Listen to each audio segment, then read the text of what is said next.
sometimes, especially if I'm really deep in existential philosophy for a while, I might lay in bed at night while you're trying to sleep, and then you start thinking about death in that sense, and then like the nothingness, and you like your brain tries to figure out the nothingness, and it literally causes you like an anxiety. Like you have to get up and move around because you're like you can't fathom nothingness. But like yeah, I think that's happened once. Yeah, like beads of sweat start forming on your brow. Yeah. And like we both know that logically nothingness would mean there's nothingness, which means your thought, your cogito ergo sum, or non-cogito ergo sum, right?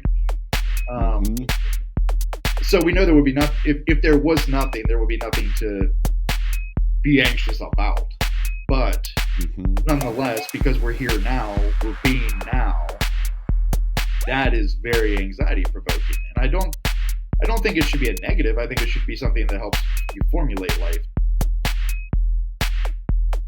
Hello and welcome to the Deadbeat Philosophy Podcast. I'm your host, Dave Baumeister, and with me today is Chris Anderson, a good friend of mine who's gonna weave some interesting ideas into the mix of our lives here. And Chris, I'm very happy to have you with us. How are you doing today? Good. How are you, Dave? How's Germany? It's good. You know, it's late spring, early summer, which is a nice time of year in many parts of the world, and here in particular. So I can't complain. You know, beer is cheap. Tell us about you. Like, where are you based? Give us your nutshell of Chris Anderson, the man, the legend, the personality. Yeah, so my name's Chris Anderson, and I am basically an hour south of Pittsburgh, Pennsylvania, or like 40 minutes north of WVU, West Virginia University. But on the Pennsylvania side? Yeah, I live on the Pennsylvania side, yeah. Yeah. But it's in the middle of kind of, nowhere between the two big cities. And then I'm a Roman Catholic theologian by trade. Philosopher, my side hustle. I do believe, and I was classically trained in the sense of, it used to be standard that all theologians were trained philosophers. And my pedigree is I went to Seton Hill University for my first degree, where you were my third philosophy professor, and in particular was my independent studies in Kant, etc., that I learned from you. And yes, yeah. But yeah, it was great to know you then, and to encounter you along your journey. And both of our journeys overlap. Yeah. So from Seton Hill, what were you doing there, and then what was your next degree, and how did that lead you to where you are now? So I got an undergrad in theology in pastoral ministry. So it's basically your normal theology degree plus like counseling classes and stuff like that, and the active ministry. As practiced. My graduate school was the Jesuit School of Theology in Santa Clara, part of the Graduate Theological Union. And then that was in systematic and philosophical theology. As far as career goes, I teach high school theology and philosophy, and then I teach world religions for St. Vincent and Seton Hill. Wonderful. And with your high school teaching too, that's interesting, like, because you, with your background in theology and philosophy and theories and the history of ideas, and then also in ministry and on the ground interactions with people and concrete practice, and then systematic theology and philosophy and thinking, again, theoretical, but then also back on the concrete ground of teaching high school philosophy and theology. So it's like, I'm very impressed in considering what you're doing is this sort of synthesis of both. Many people they do one or the other, and it looks like different things. But I also just want to know. So I guess that's what I would ask. Would be my question about you. How do you blend the theoretical and the practical? But I also, just to flag, I think it's really cool that you teach philosophy and theology at the high school level. That's more common in Germany than it is in the U.S. In the U.S., it's quite unheard of. I mean, I think has to be a school that in their mission they really want that. For whatever reason that theology and philosophy can appear. In Germany, often there's a theology requirement, and many students can opt to do something like what's called ethics or philosophy as a sort of pseudo-secularized alternative to theology, but the relationship between them is very close. And I think what I like about that model, however you approach it, is that it recognizes that high school is not just about teaching technical skills, but also about raising big questions and giving students opportunities to reflect on their place in the world and society and all that. So cool that you do that. So yeah, but how do you blend theory and practice? Yeah, so I don't know if you found this, but I did. Well, you don't teach a bunch of high school, I don't think. But I found over time, for example, that undergraduates are okay. Most of the time, they're there for the class because they have to be. And Mm-hmm. you don't really get to build much of a relationship usually with them. You might see them once in that 4-year window. And I found so where I teach specifically, I teach all the high school kids. So, and I used to teach all junior high, so I would have them for 5 years each. And so you develop that relationship. And so you see what kind of things they're concerned about. So even on the religious side, like you were saying, the theoretical and the applicable, there's been a big shift away from certain things, even when it comes to like confession. People used to be really concerned about their relationship with God and the concept of sin, and how it damaged the relationship with God. But over the last couple decades, it shifted to more of a purpose-based, a telos-based. So why am I here? And so that's the main focus. And so you try to bring those kind of ideas in. And generally speaking, I mean, my kind of pedagogy, and I always try, the fancy stuff, but it always comes back to basically Socrates 101, which is like, you take the heavy ideas and you bring it to the people through question, and you don't tell them the answer to the question. You read the stuff, you try to probe the question, and you try to see what they come up with. So I might ask a polarizing question, have them write about it. And like, your grade is not based on right or wrong, it's based on logic. Like, is your logic exactly? Yeah. And then give feedback on that, and then push back against both answers. Like, I'm kind of the mediator, kind of like you did. I mean, honestly, I could never tell in class what your positions on most things were, which was advantageous, right? Yeah, that's kind of like the theater of teaching. There's a I mean, you can do it. I find that really interesting, that question, like, how committed can you be as a teacher to certain things that you cover? There's a certain like neutrality or objectiveness that you want to convey.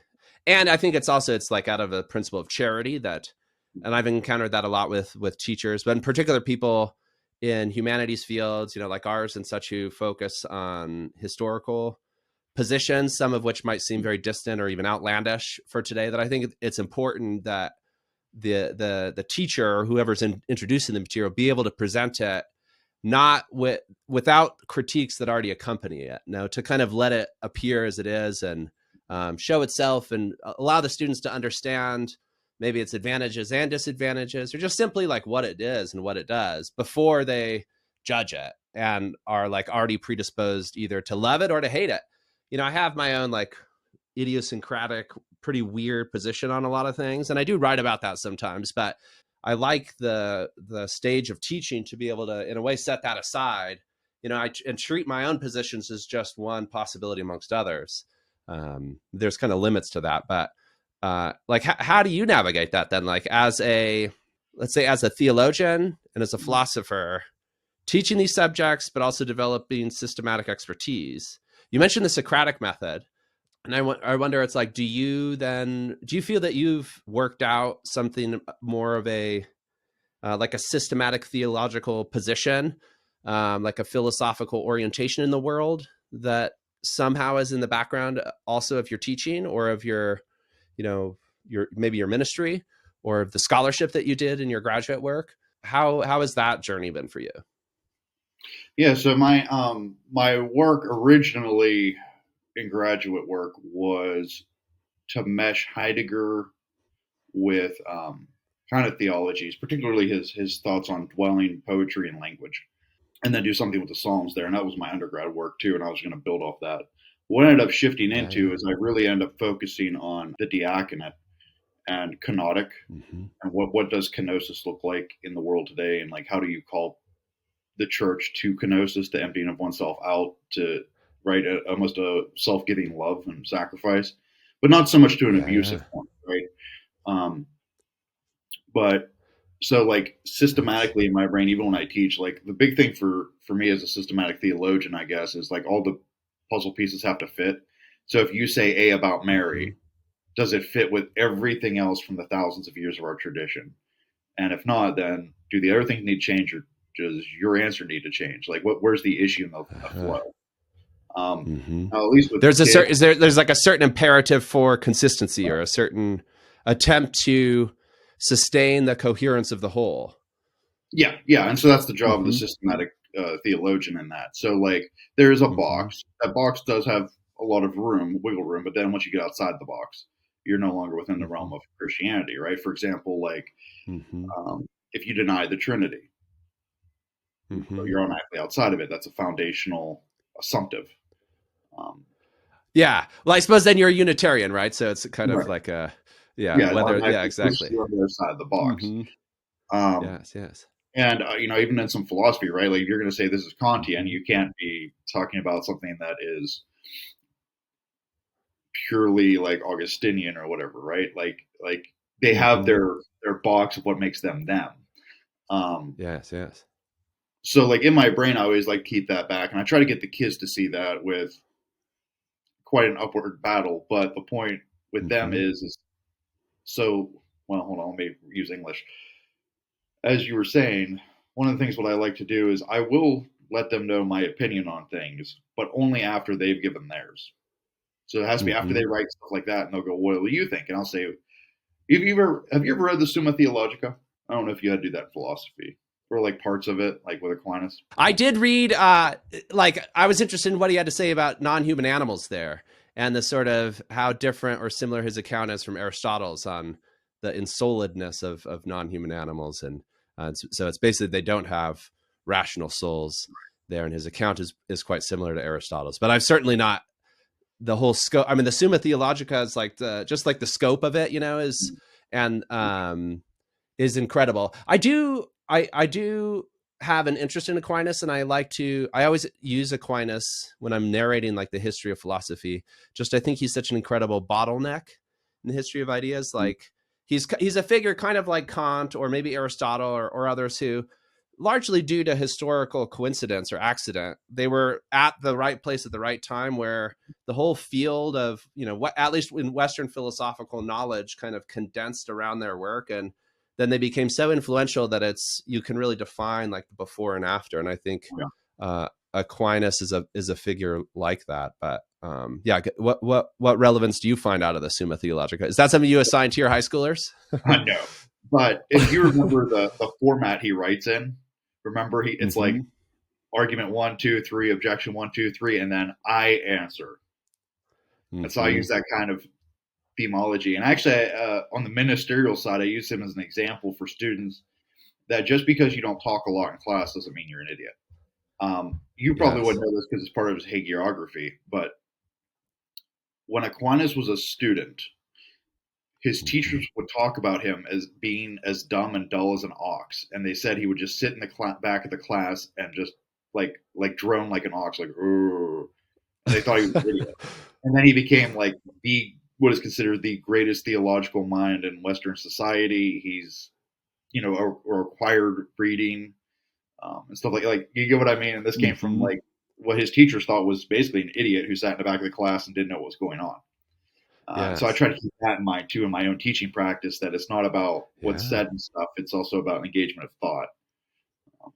Totally, which can be really hard to measure, and which is difficult. It's hard to capture that in like standardized tests or so. There's there's that is maybe also certain generosity that you ideally would have with the student. You just hope that you never know what sort of ideas or things that happen in the classroom are going to come back months, years later and have some sort of impact on a student's life and things. So, and I think that can happen in bad ways too. It's like courses can be like traumatizing or have a Yeah. negative impact. But I think we strive for that positive. So, let me ask you about the Pope. So, you're an American Catholic, philosopher, theologian. You are also interested in the history of the Catholic Church and of the institutions of Christianity and intellectual history and such. And so then this Pope, and I know that you and I have talked about Francis, and I think you were in the environmental philosophy course I did where we read the encyclical on climate change and things. And so, like, how do you feel about the new Pope? And personally, intellectually, as an American Catholic? Yeah. So I will say I'm still kind of like freaked out by hearing him speak in English. Whenever I watch videos of him, because I'm just so used to hearing, Italian, German, or something else in the translator. Mm-hmm. Um, and then okay, so you know what an observation is, right? Like, like when you go to get tenure, you guys would usually have an observation by the dean or something. They're like So sitting in the back of the class as yeah, if they're a student, like dressed a little yeah. in disguise. Yeah. So the day of the election, essentially the papal conclave, was I had an observation, and for high school, at least at ours, you have to get one or two a year, and it's just job performance. And Mm-hmm. it was on the eschatology of Christian funeral rites. But Okay. so at the end of that lesson, I turned on the YouTube on the screen because we were watching along, trying to like gauge when it Mm-hmm. was, and we turned it on, and there was white smoke, and me and the principal and everybody stopped, and I was like, "Is that white smoke?" And they were like, "Yeah." So I ran downstairs and I got on the intercom, and I was like, "Hey," because I'm like the kind of religious lead there, and I was like, "Hey, Mm-hmm. whatever you're doing, stop. Turn on YouTube. We have a pope. Like teaching stops. We're gonna watch for an hour and see who it Yeah. is." And then, of course, the kids Historic global moment. You know what I mean? Yeah. That takes precedence. start Yeah. doing their wagers. They're like, "Well, who do you Mm-hmm. think it's gonna be?" "Well, I think it's gonna be that Filipino," and blah blah. And most of them aren't Catholic. You know what I mean? But it's still Mm-hmm. like engaging. And then they were like, "You think it'll be an American?" I was like, "No. Like, I'll be long dead before there's never an American pope. There's so many hits against them and stuff." And literally, when they came out, the kids all turned and were like, "I thought you said it'd be 100 years, Mr. A." And I was like, "I'm beyond surprised to have seen an American pope." So, I mean, one there, I think what backs his favor is he's a missionary pope. So he's not American in the traditional Mm-hmm. boisterous and America first kind of thing. He's very out there and going to have been Mm-hmm. on many missions. So he is a Mm-hmm. cosmopolitan. Um, Mm-hmm. that Is kind of an American, but a citizen of the world, right. and his like mission and his orientation is very much global. And I think that's one of the hard things for a lot of Americans to grasp because they started being like, "Yeah, we have an American as Pope," but like when you become Pope, the reason you choose a new name is the old you is dead. You are a citizen of the world Mm-hmm. now. Mm-hmm. You are not for America. You're for the Catholic Church as a whole, which is everywhere. Mm-hmm. Um, Yeah. and of course, like we discussed before, but the big thing that I'm curious about with Pope Leo is now there have been other, I think, three other popes from Augustinian esque orders, so like adjacent ones Mm-hmm. that have different names. But he is the first proper Augustinian Mm-hmm. religious, and so I'm curious to see how that's gonna play out in particular. And you can talk a little bit about this because you're a philosophy professor. But Former, but I still reserve the right to speak as if I am. Yeah, but well, we've had this discussion a million times. What makes a philosopher, right? And you're still a philosopher. yeah. I've read your book, so That's you're a yeah. I philosopher. hope so. I consider this is our philosophy. You know what I mean? So Pope Leo, the new pope, is from an Augustinian order.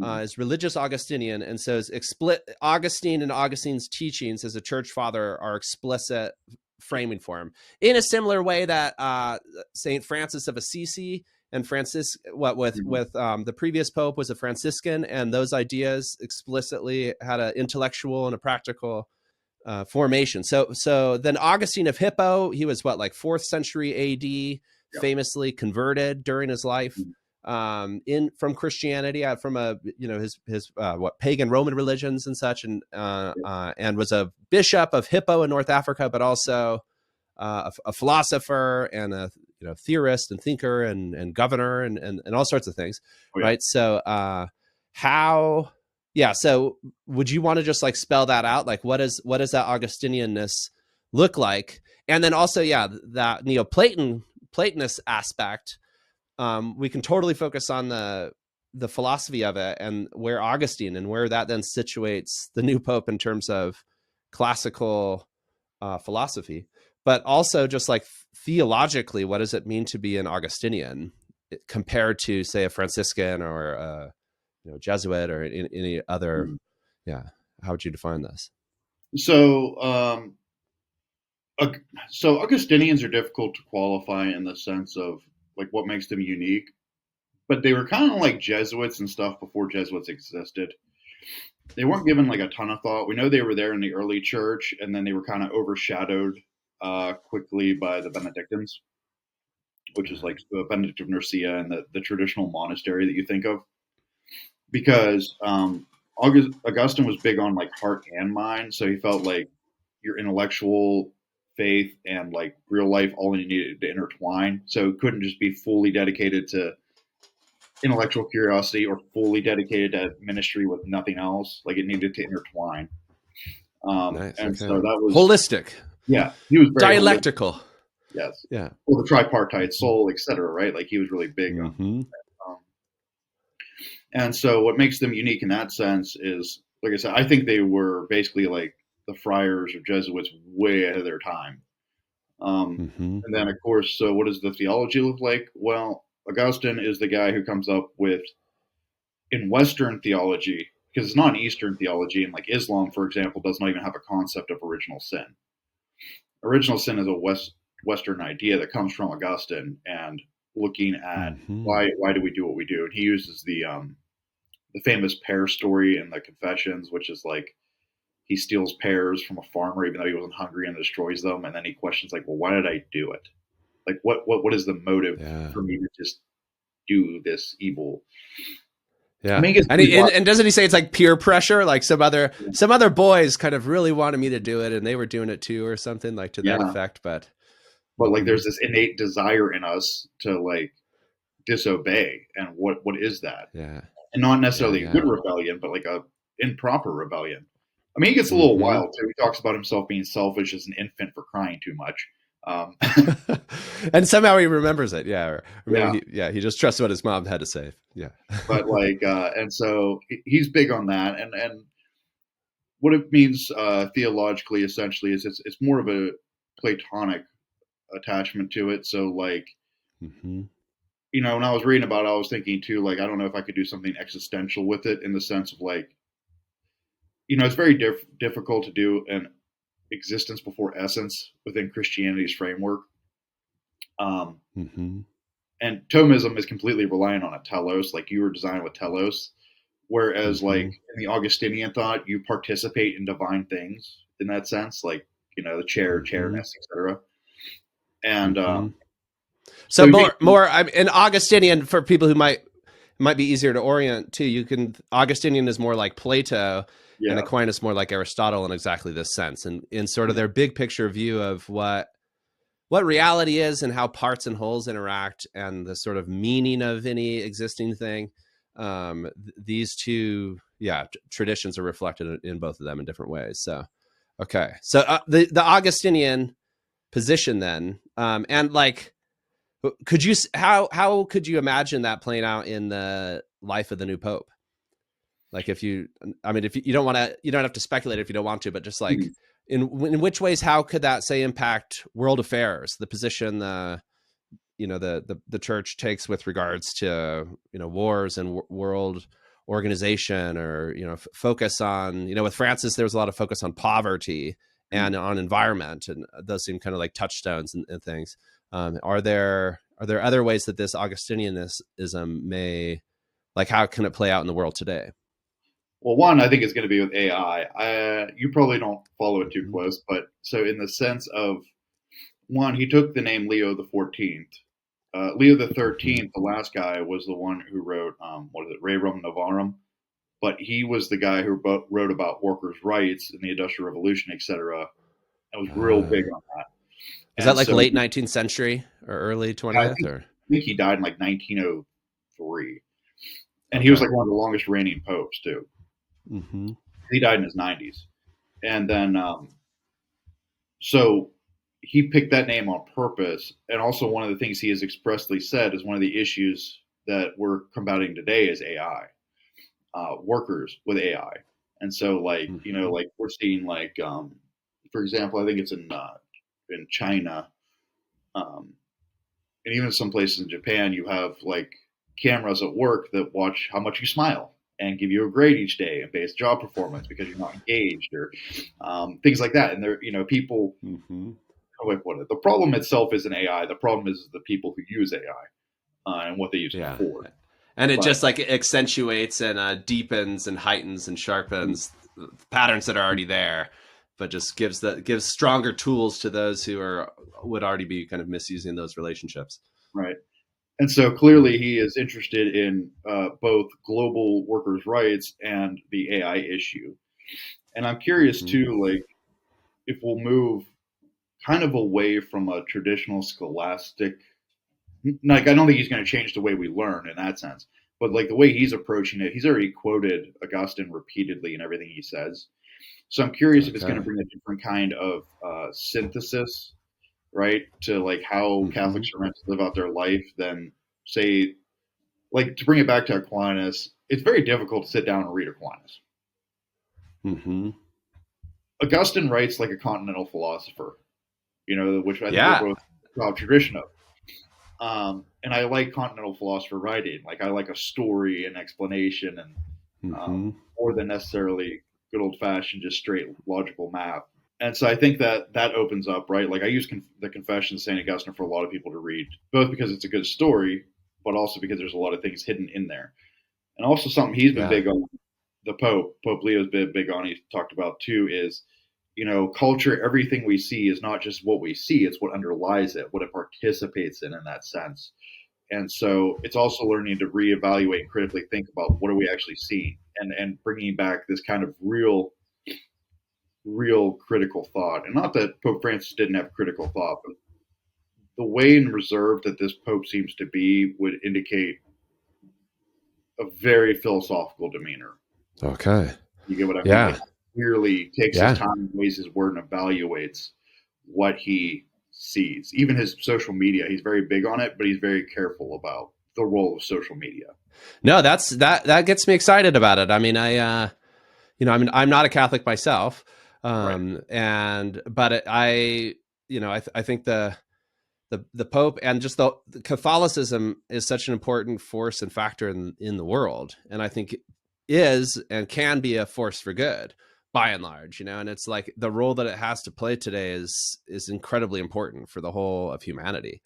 So it is heartening to, and it's not just about, I suppose it's not just about like alignment with polarized political beliefs, like is the, like who would the Pope have voted for, in the US election or something, but more about this, maybe a need for more thinking and philosophy as well. Like that's something I think a commitment that you and I both have then, and it sounds like maybe the new Pope does, this sort of sense that like the value of learning for its own sake, maybe like the transformative effect of learning. I love that in the Confessions. I mean, I've looked at the City of God and a couple of other like Augustine's essays on free will and things, which I think are great. But the Confessions just like unmatched as introduces like the genre of the autobiography in a way nobody had written like that before, and all the stuff on memory. I took a graduate course when I was at the New School during my master's that was just on the Confessions, but it was taught by this guy Nicholas Warren, who's I think at Penn State now, is a phenomenologist, like a Husserlian phenomenologist. And that, you mentioned continental philosophy, and just reading the Confessions as, in terms of its phenomenological observations, in particular about time and memory and how they work, and like the interior time consciousness and things, like the stuff that Augustine's able to do in that book, both in telling a story and in theorizing, I think is really undervalued.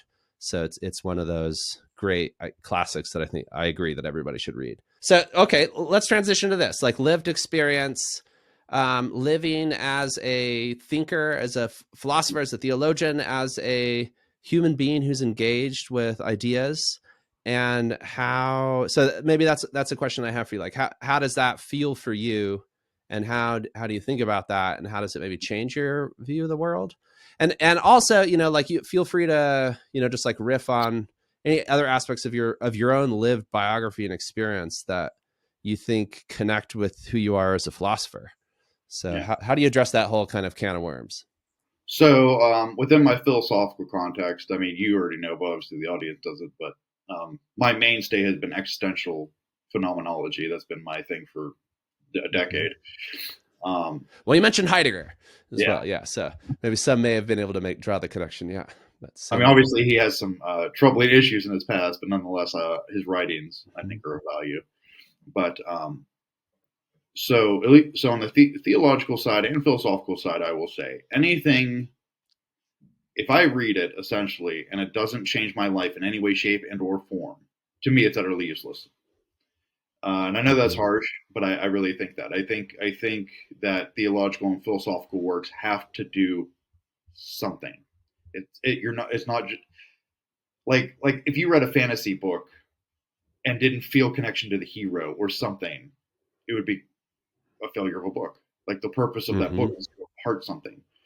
And so I think the same. Now, does that mean like you're going to change your entire way of life tomorrow? No, because I think I said it 2 years ago, but there was a study that ethicists are no more ethical than normal people, right? Yes. Uh, Yeah, I think that's been documented several yeah, times. Yeah. right. Anecdotally, I think we can both. But that doesn't mean they don't think about it more than other people. Their actions might not Mhm. lie. But Mhm. I don't know about you, but I spend a lot more time thinking, even when I want to say things or how to react to things, I spend a lot more time weighing my words or even my choices. I'm also very big on Mhm. definitions of matter. So how do I see it? Mhm.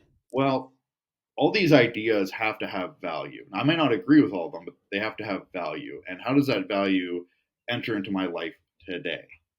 Right? Whether Mhm. it be how I understand existence, like I use existentialism all the time to try to understand different students, right? Like, what is it like to be, uh, a 16-year-old female in this part of Fayette County in the U.S. today? And how is that different from Mhm. being this black young man over here? Or what's their experience of Mhm. life? And how should I broach that? Right? And meet them where Mhm. they're at, not where I'm at. Because at the end of the day, it's about where they're at, not me. I'm meeting them. Mhm. Um, Mhm. and then Yeah, and phenomenological. existentialism is great for that, right? Or it's just like insofar as it like insists on being present with things as they are and as you encounter them, like in the phenomenological side of that being, yeah, like as they appear to us and kind of the lived experience of the now. I think, yeah, it can be extremely powerful in terms of teaching because it focuses you on those students who are there right now in the room, and is maybe inherently less abstract in Yeah. that way. But would you agree? Yeah, no, I agree. But I mean, like, one of the things that gives me foundation in my Catholicism, ironically, is Mm-hmm. Sartre and Beauvoir, right? So, like, I don't think I'm living in bad faith. This is authentically who I am. And it's one of those things that actually drove me was reading people like them to really even be like, oh, you know what? Like, I don't think I'm living in this, like, bad faith, if you will, the way they talk. Like, this is my radical freedom at Mm-hmm. work. This is my um, views moving forward and being authentic to myself. Uh, Yeah. and you wouldn't think of those two people to be mixed in with any form of religiosity normally, but for me, they were, right? Like in reading them, Oh I was yeah. like, oh, like, man, this really speaks to me about the way that I live my life. Mm-hmm. Um, Nice. And in particular with freedom and choosing and self-determination and that sort of like, because for them there's they're both like what atheist philosophers who yeah. in a certain sense see belief in God or sort of like religious, like a morality or an identity tied to religion as a sort of inauthentic opting out of Mhm. your own responsibility for defining yourself in the world or something. And there were a number, especially like in France, especially like around like the Second World War, that whole generation. It's really interesting to consider like why did they hold those views in the way that they did. But you're saying like that same, so then they try to opt for freedom, that we should instead radically affirm our own life, and like Nietzsche's eternal recurrence, like, seize the now that you have it and that's all you have or something. But for you, you're saying that's also has been affirmative, and what they describe is actually precisely how you think about how you freely affirm your religious identity, something that Yeah. maybe seems impossible to them. Yeah. And that's how I took it whenever I was reading it. Even I think I might have been your Mm-hmm. classes, actually. Yeah. You taught the existentialism course, I think, originally. Yes. Yeah. And yeah, and that's how I took that because I was like examining myself and my Uh, authenticity, right? Because Heidegger talks about yeah. authenticity and Sartre talks about authenticity and Beauvoir. And I was trying to gauge Mm-hmm. like, am I being authentic to self or am I living in, Mm-hmm. like Frantz Fanon, do I have a mask on? Mm-hmm. And Yes. it really helped reestablish and reinvigorate just myself to be like, yeah, like as best as I can tell, this is truly my authentic self. Like I spend a ton of time thinking about it logically and etc. Whether people agree or disagree, that's a totally different point. Um, Mm-hmm. but nonetheless, I think that this is an authentic, freely chosen life that I think is the best possible human life is one of Yeah. Christianity, right? Like following this idea of empathy, etc., and going deeper than that.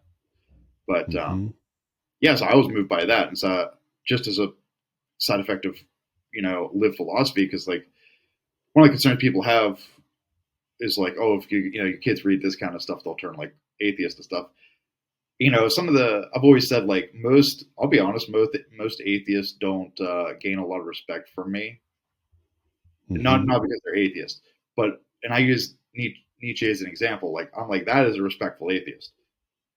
Like he clearly lays out his position. It's not just edgelord kind of stuff. He's very serious. He sees the problems if this is a thing, and he tries to address them.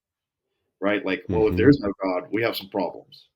And what do we do with those problems? Not just, well, there is, there isn't. Like, you need to go further than that. And so, and the same with theology. Like, I've read countless theology books, but generally speaking, they reinvigorate or give me a new way to look at the world. I've written tons about, for example, of, the job of a philosopher is like a poet.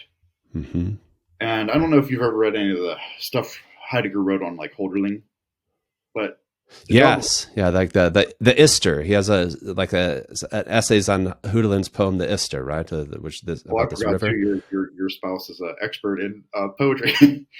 Germanic poetry. German Romanticism, exactly. Yeah. Yes, I can't avoid that stuff sometimes, but but say more. So the idea of the relationship between philosophy and poetry, or philosophy as poetry, or yeah. So if we use examples from Heidegger, right? Like, so if you look at, I believe it's Van Gogh's shoes, peasant shoe painting, you live the life of the peasant by looking at those shoes, and by reading poetry. He calls it a true poet, but when you read poetry, you're reintroduced to something you've known, but now it's alien, right? It represents a thing phenomenologically. And I feel like philosophy's job is to do that, is to take the ideas and kind of foundational assumptions we've always had and then reevaluate them. Like I use in class a lot because it's edgy and, teenagers pay attention to things that involve sex. Sex sells, right? Yeah. And you remember Sartre did that thing about what a date is? It's like you meet. Is that in Being and Nothingness? I'm trying to remember. It might be, but it's like what it is like you're two people sitting on dead objects, and then you're eating dead things on top of this other dead thing, a table, in order to like put on a facade to which you can then mate later, and like all this other stuff. My kid's like, I'm like, but if you really break down a date to its very, very bottom being, think how crazy it is. Like you do all this for what purpose, right? Or I like to do, the chairness thing, right? Like I break out like 30 different chairs. I'm like, let's talk about what makes a chair, and what is chairness, and then how does one participate in chairness? I like to give them these kind of things to reevaluate things they would have never thought about. So like this, in the same way that like if you read Hölderlin or some sort of great poet, to like choose your other example of poetry or of music or of art, of that type of broad sense poesis, like that transports you and unsettles you and pulls you out of your setting and confronts you with this other, and through that you encounter your, in a certain sense, like being itself, and or like exit your own location in a way. And philosophy can have that power too, of confrontation.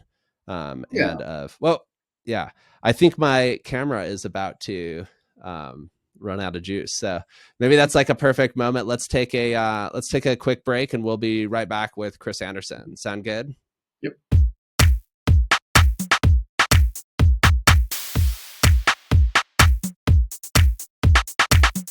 And we're back with Chris Anderson. So, Chris, how was your break? It was enjoyable. I got to get another cup of coffee. Because of the time difference, Dave is, I believe, about 2? I forget how far. 2:15 in the afternoon here. I've had my lunch. One of these days, I will get to visit you and have to run away from my grandma's house. But yes, so it's wonderful. Yeah, Chris makes it to Germany, but it's the part of Germany he visits is a couple hours north, and the last couple of times, it's just logistically finding time when we're both in the the same area. But next time we just won't let that happen. Even no matter if there's like a new child born or something or global crisis, like we'll make a point of it. Okay. Well, let me ask you this. So like you're a little bit younger than I, but you're at a place in your life. You've just graduated from graduate school, but also that's your like your ministry degree, or maybe like you've passed a major milestone in your life just recently. So congratulations about that. And like reflect on your life and how you see the scope of life overall. And I guess this is my question. I've been asking people a lot about mortality, their views on death, if as they've gotten older they think about their own death more, or how their views on this may have changed or ripened. So yeah, that's a question I have. And I guess like, you can approach that in so many different ways. And I assume you have, there's so many ways that you could go into that as well. But if there's, you can think about it on a broader scope of like the death of the species and the existential threats we face, like climate change, artificial intelligence, like these things that confront us with the limits of our mortality, and what sort of value may there be in approaching them with critical thinking, and whether that's philosophical, theological, both, otherwise, like critical thinking in the face of these existential threats, and how maybe also how we think about death. Maybe there's like a parallel there to be drawn. So what do you think about all that, and what's your take? That is a lot. Yeah, Okay. that's a big sandwich there. Just we can slice it in half. So starting, I guess, from an existential perspective, I was surprised once I started to get gray hair. How on your head or in your beard? Your beard looks very, it doesn't very show up on robust and camera brown. Yeah. like Okay. very well, but like if I go outside, like my wife gets a kick out of it because I'm getting like this is coming in, and I'll explain the wife thing because if you have Roman Catholic viewers, they're going to be very confused. And then I'm getting it in the beard. And then just to recap there for the purpose of life, yeah, so I'm a permanent diaconate, what they call aspirant, and then going to candidacy, and should God willing, I'll be ordained in like 2 years. But you need a lot of education, which is why I had what I had. But I was surprised because in your 20s and stuff, like you think, and I thought about death a lot. It comes with being an existentialist, and even a theologian, right?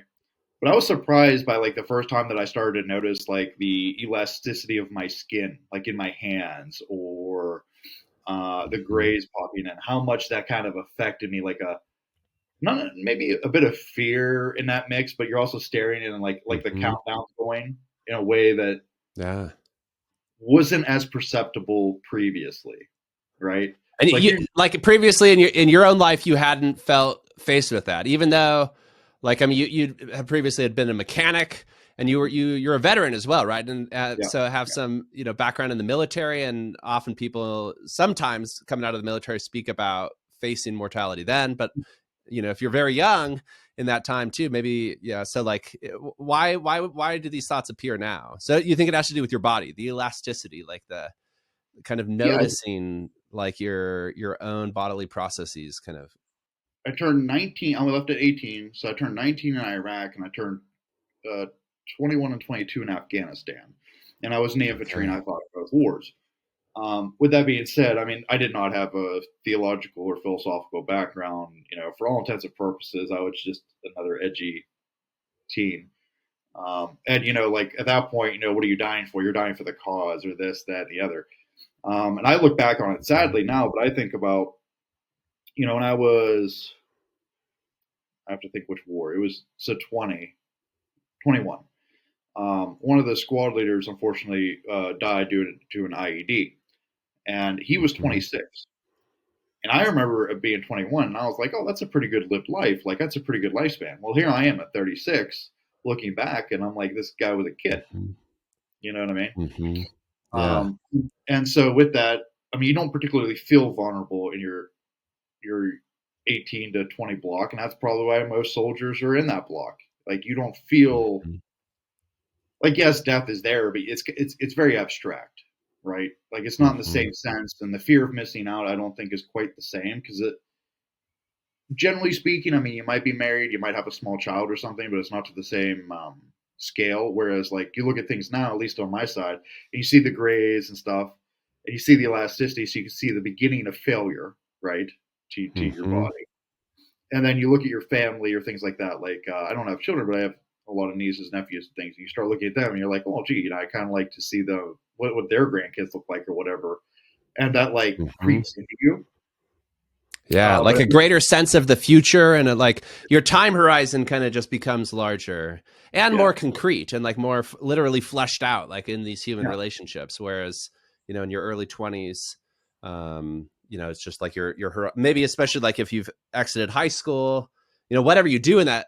I mean, in your case, entering the military and being deployed and such, like your life is quite different, but you're still like an early 20s kid in this environment with this shorter time horizon, that maybe naturally can expand over time. We talked about Augustine before and like the phenomenology of time, and I think there's a real insight in that too, just that time is felt differently at different stages of life. yeah. And I guess death is as well. So yeah, what say more. Yeah, pick up one of those threads and spin something out of it. So I wonder too if like part of it is like we know that your prefrontal cortex isn't really fully firing until 23 up, like 23 to 26 Mm-hmm. age range, give or take, like psychologically, unless the data has changed in the last couple of years, but that was the latest. So even your ability of judgment is not what it should be yet. Like it's interesting to me that like Mm-hmm. college students are getting out at 21 and technically their judgment skills are not fully there yet. Yeah. Not till you get out of grad school. And so that probably plays honestly a big part in it too, because your judgment is kind of bad. And then Yes. you do all this stuff and now your judgment's good. And all of a sudden you're like, you know what, maybe it's not a good idea to run at the machine gun. Maybe that is not honor. Maybe that's a bad idea. Maybe that's foolhardiness, right? Versus Mm-hmm. courage. Um, good old Aristotle there. But Yeah. Yeah. yeah, so Yeah. I think That's in really that sense you interesting. get that concreteness. And I think, at least for me, and you said it in an earlier video, one of your shorts I watched, I think. But death is, Thanks for watching. oh, I'm no glad problem. somebody is. But like death gives meaning to life. And I really do Mm-hmm. believe that, even in a theological sense. It is the fact, and that's why I have some issues with things like reincarnation, etc. The fact that this Mm-hmm. is a one time go, as best as far as my knowledge can take me, right? Mm-hmm. I'm hopeful that there is an afterlife. But based on like right here, right now, I can absolutely say that at some point I will cease to be on this earth as I know it, Mm-hmm. in that kind of Mm-hmm. terminology. And that itself gives weight and meaning to what I do. Now, I don't think that means you have to be frantic and do absolutely everything. I think there's time for leisure and time for pleasure. You have to enjoy that. Yeah, because you could go too far, and it's like then you enter this like, oh crap, it's limited. I got to try to do everything I possibly can in that space of time. Have some like big, weird bucket list style existence, or like YOLO. I mean, like there's something to be said for that, but also you enter this kind of panicked, like overextension that is itself hubristic. Because it's not possible to do everything, and in a certain sense, when you just extend yourself out so much, you just dilute the meaning of anything. So maybe it's best just to kind of, yeah, like you say, kind of also, you got to stop and smell the roses, as they Yeah. say. Right. Right? Like Heidegger had that big thing about staring into a field, that like you have to Mm-hmm. enjoy both parties. And at least for me, and part of what comes with age is relationships take on a more important role. Um, Mm-hmm.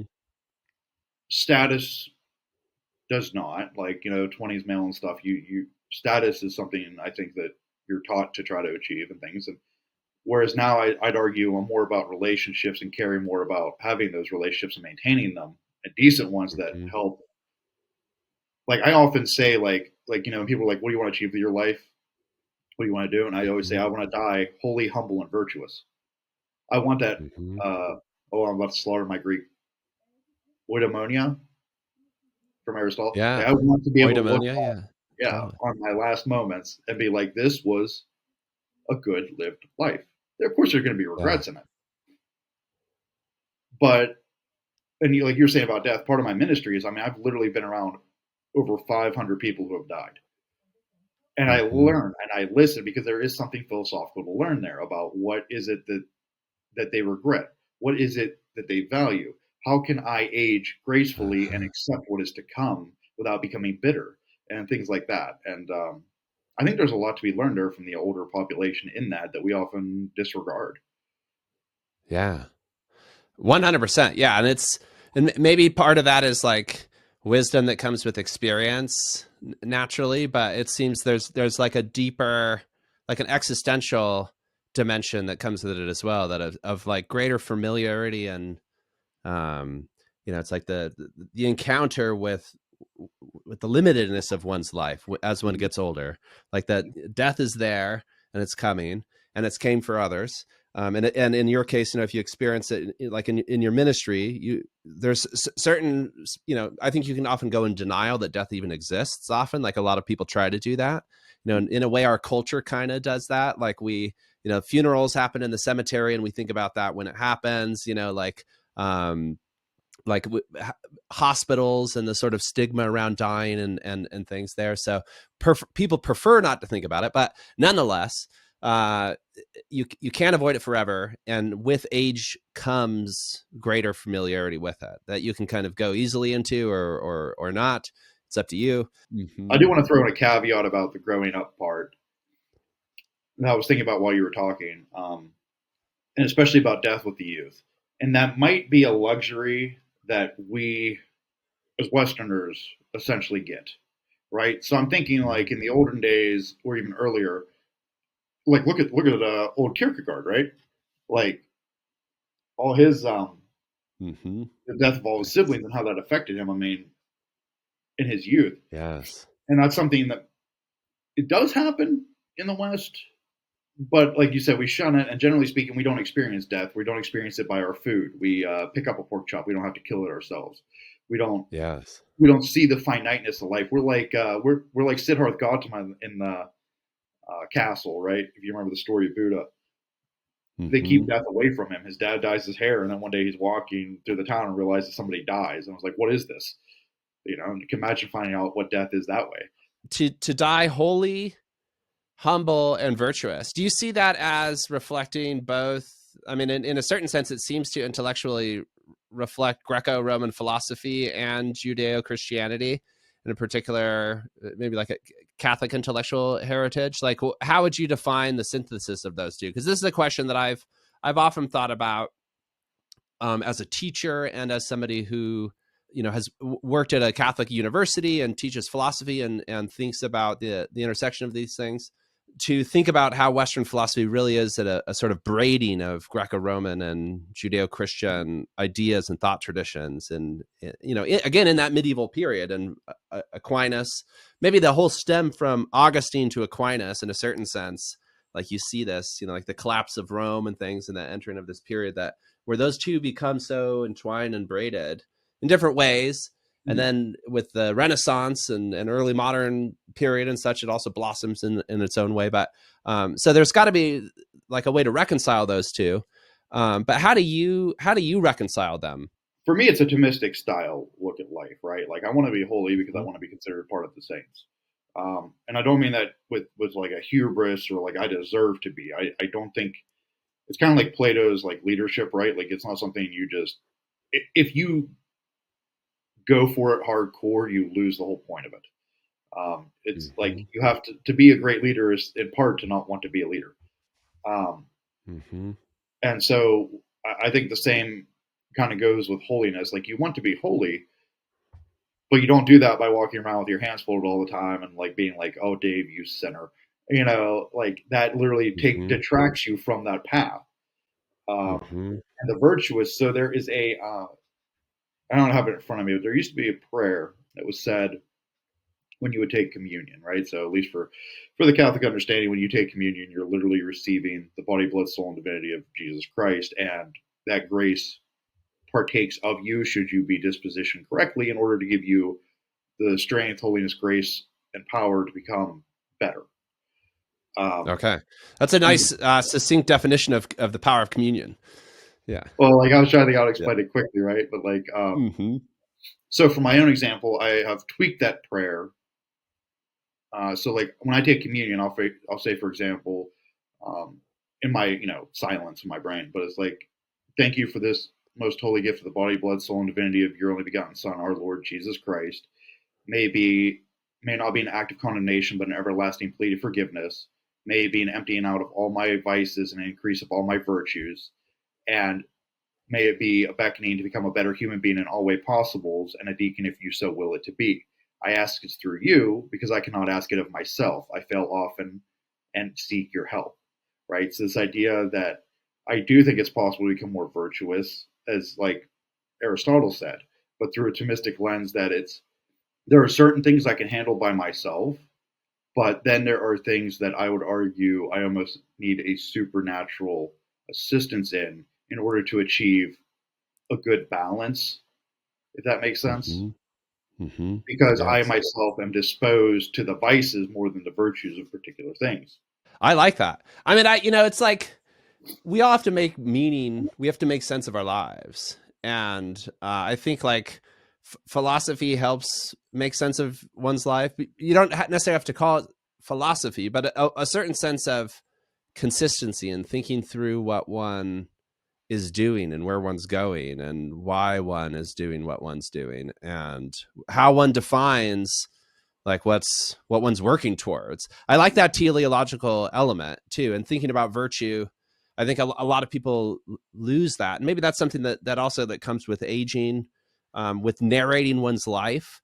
Again, with Augustine's Confessions, I think he was maybe in his late 30s when he wrote the Mm. text, but he was reflecting back on like his childhood until his conversion, which I think happened in his early 30s or so. So he's also, it's like a middle-aged, story. Same with Dante's Inferno, another kind of like midlife crisis type of text or whatever, like middle-aged person at the midst this path, can't go ahead because the lion blocks their path. They want to go up, so then Mm. they have to go down.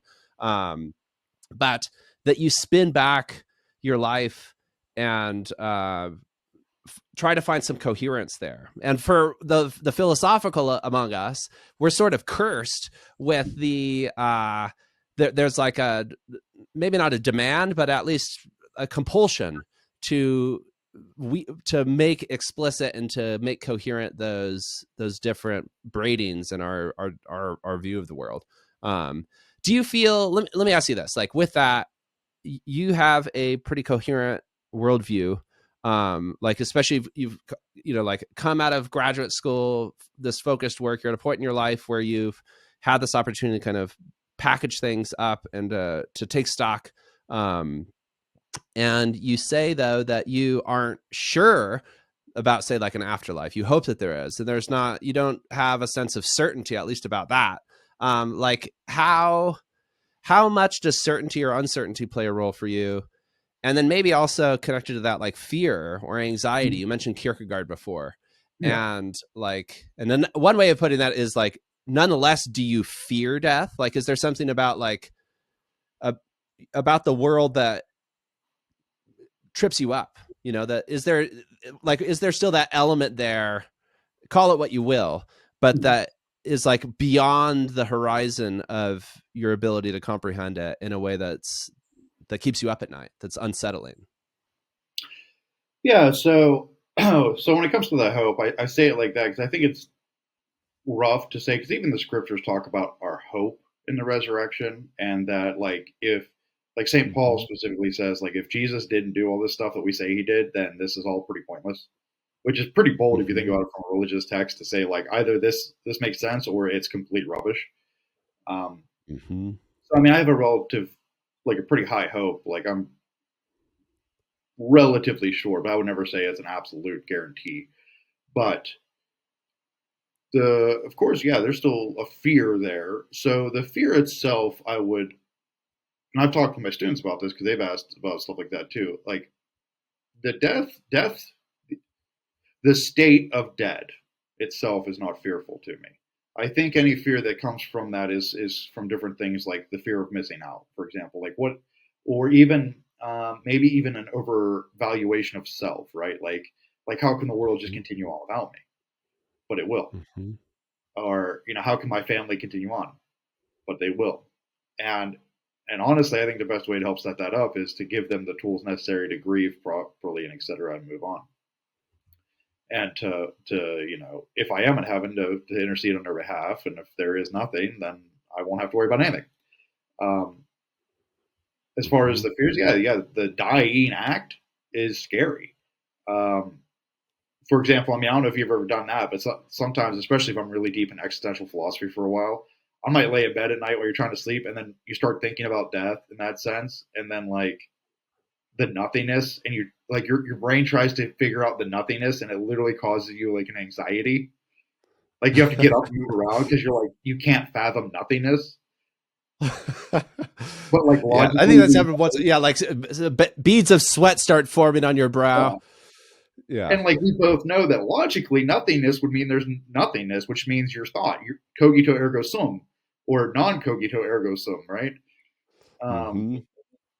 So we know there would be not if there was nothing, there would be nothing to be anxious about. But nonetheless, because we're here now, we're being now.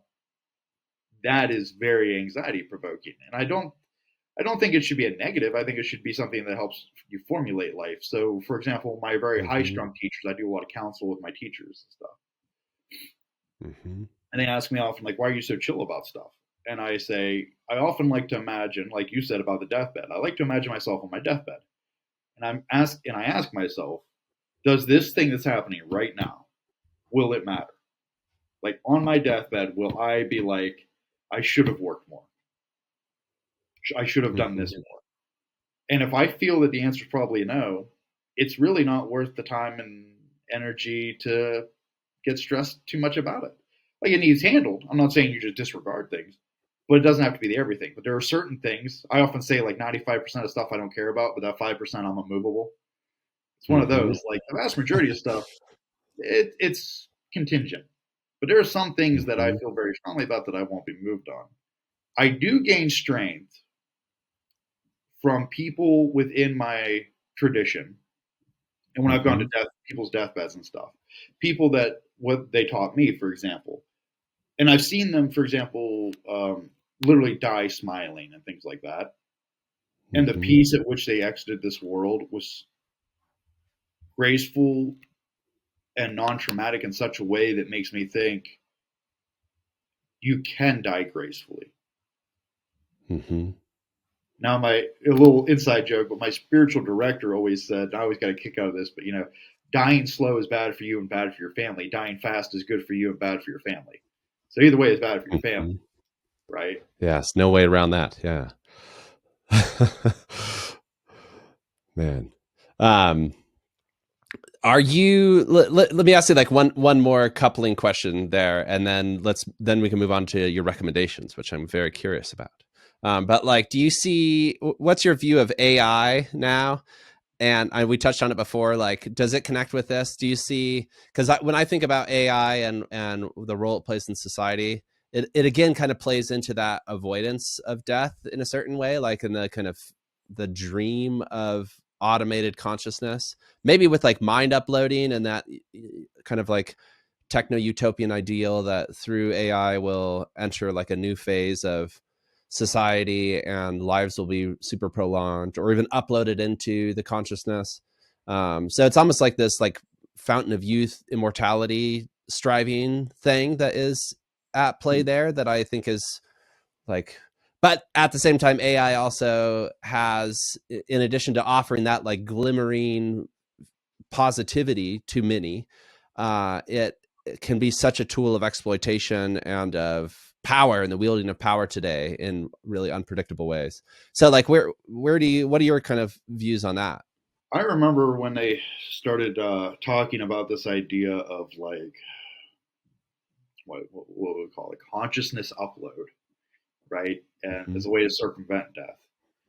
And I could imagine graveyards full of headstones that have like computers in them, right? Like you would go to the grave of your loved one and talk to them and get answers because it would have their consciousness.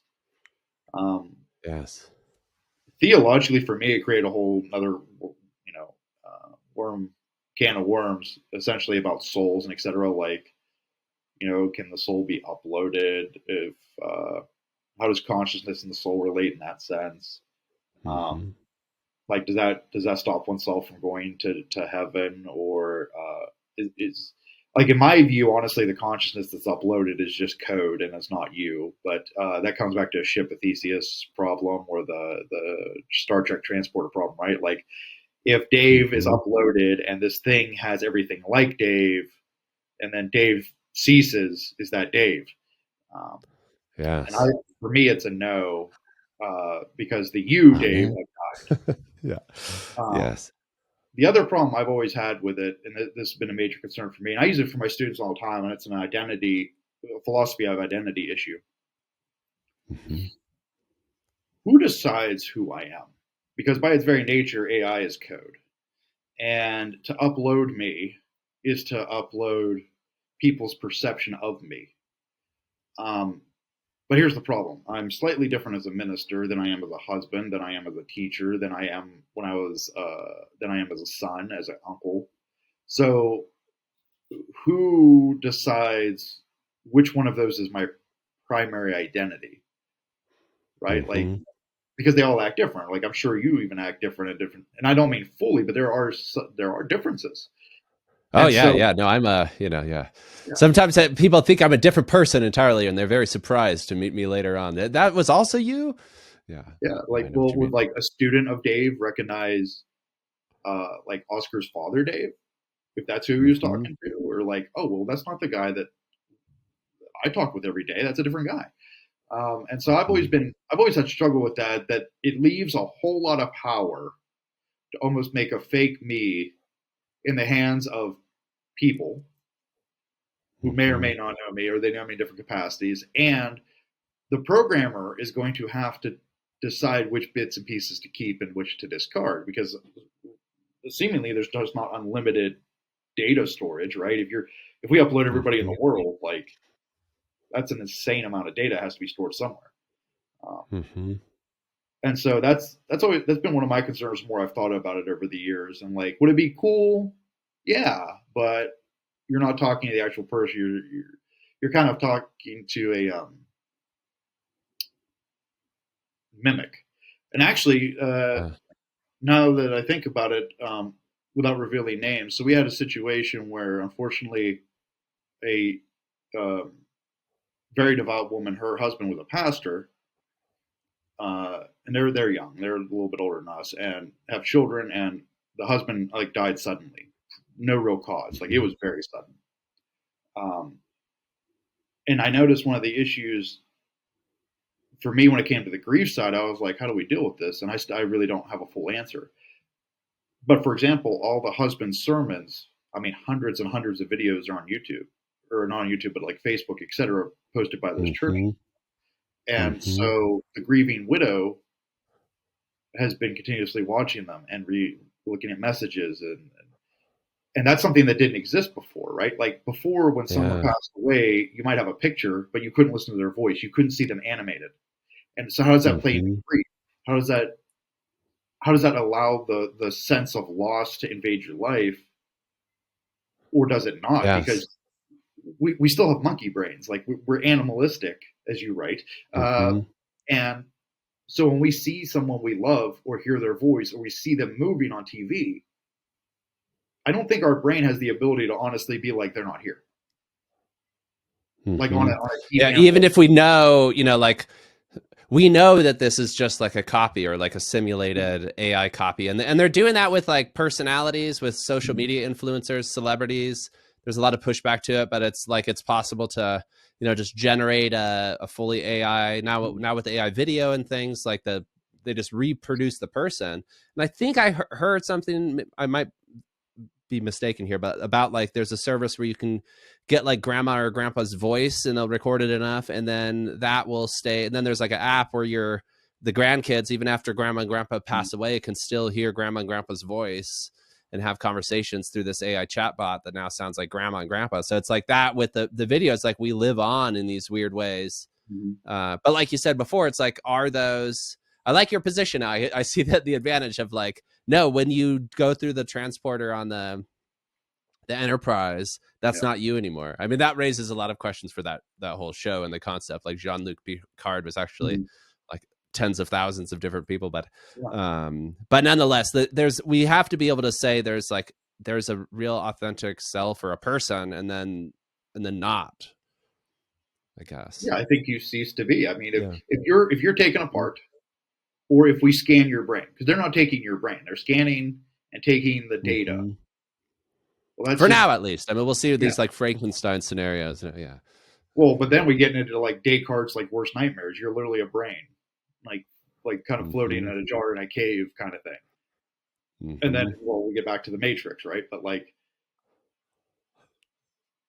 that's not to me. That's not you. That's just data of you. And I see the same thing with Mm-hmm. the identity problem. Like, if you're torn apart molecule to molecule, but then rebuilt with the same exact memories, well, we can't survive being torn apart molecule by molecule.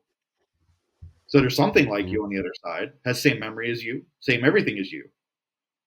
But me, who stepped in the teleporter, have ceased. My consciousness Mm-hmm. is gone. Mm-hmm. That's how I see it, anyway. Yeah. Yeah. And I think that also fits in with certain naturalism. And like, I appreciate this perspective on human beings that we're human animals. And that's also compatible with Aristotelian Thomism and, Yep. and such in a certain way. But that, yeah, like the creatureliness of us is also important in who we are and how we fit into the world and like what it is to think about our identity. So in that case, too, it's like even if you just like kind of lose your own animal body that you grew up with, you're no longer you in a very relevant sense. So, we'll have to come back to all that and keep digging into it in a future episode. But now I will ask you for your recommendations, which can be of any genre you like: film, book, album, mix or match, any order. Well, What do you got for us, Chris? I'm going to give you three and then do a shameless plug.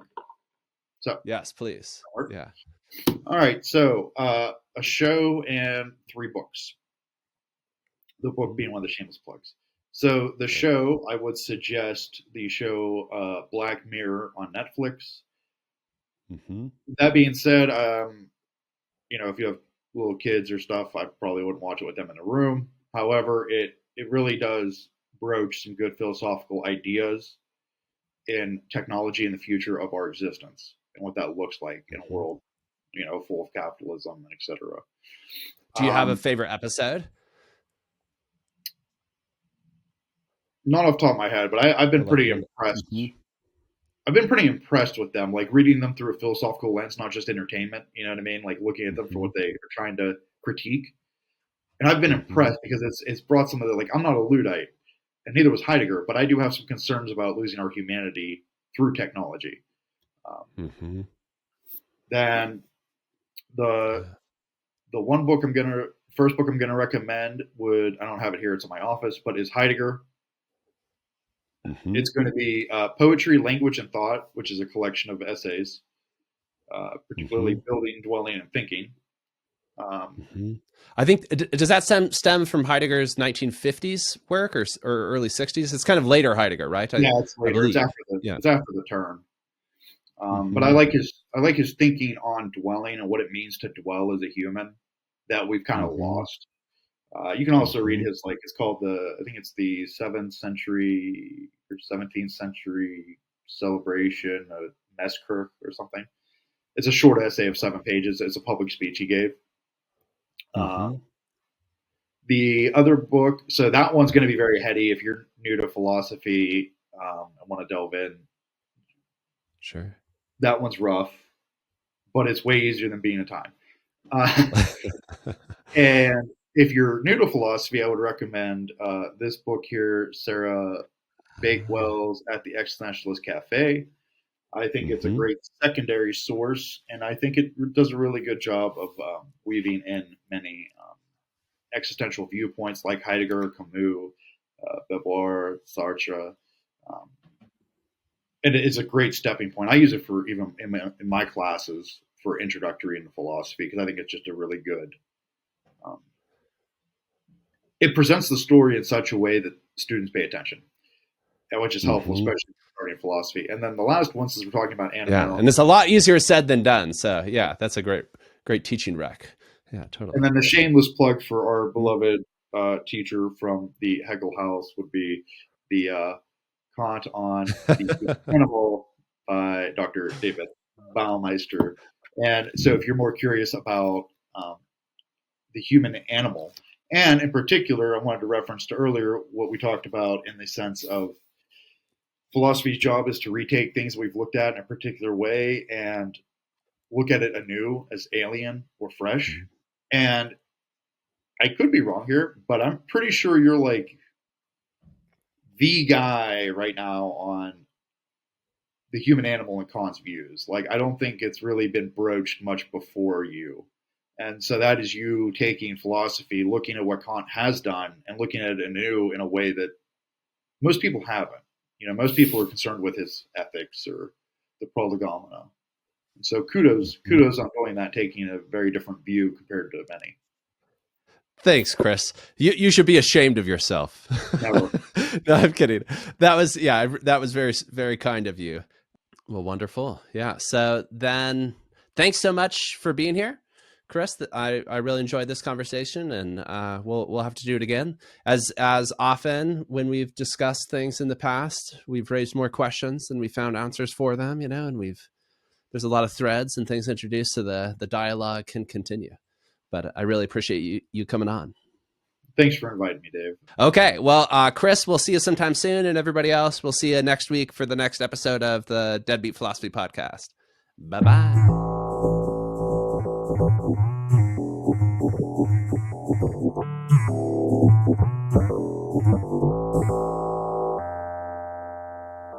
We hope you enjoyed this conversation with Chris Anderson. The Deadbeat Philosophy Podcast is a co-production of Deadbeat Media and the Museum Hegel-Haus Stuttgart. For more Deadbeat content and to chip in to keep the channel going, check us out at deadbeatphilosophy.substack.com. For more about the Museum Hegel-Haus, check out hegelhaus.de. That's HEGEL-HAUS.de. Adios and auf Wiedersehen.